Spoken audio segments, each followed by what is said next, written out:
গুন্ডা দমন আইনের একটি অংশ কার্যকর করা হয়েছে পশ্চিমবঙ্গে। সরকারি সম্পদ নষ্ট করলেই কাউকে রিয়াক্ট করা হবে না, একদম নির্দিষ্ট করে বলে দেওয়া হয়েছে। বিশ্বের সব সভ্য দেশে এটা আছে।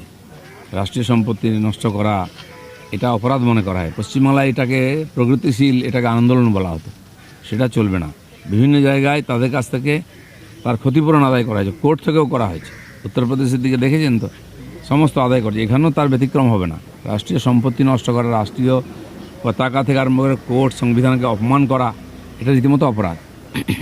দাদা, ট্রাইব্যুনালে যারা বিচারাধীন তারা এখনও সরকারি সুবিধা থেকে বঞ্চিত হচ্ছে এবং বলেছেন যে ট্রাইব্যুনাল বিচার প্রক্রিয়া অত্যন্ত শ্লথ। এই সমাধানটা কবে হবে?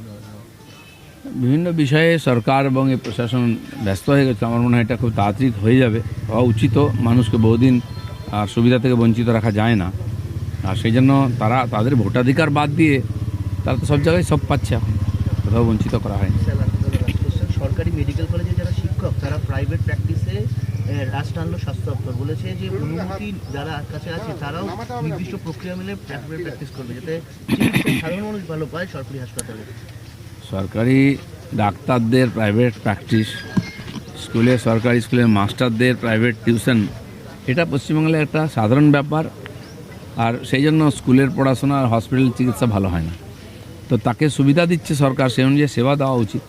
তাদের বিভিন্ন নার্সিংহোমে ইন্টারেস্ট বেশি থাকে, হসপিটালের সময় না দিয়ে নার্সিংহোমে বেশি সময় দেয়। এই কমপ্লেন বারবার এসেছে। তো সেটা ডিসিপ্লিনের মধ্যে থাকা উচিত। সরকার সেটাকে জোর দিচ্ছে আস্তে আস্তে, যাতে মানুষ পরিষেবা পায়।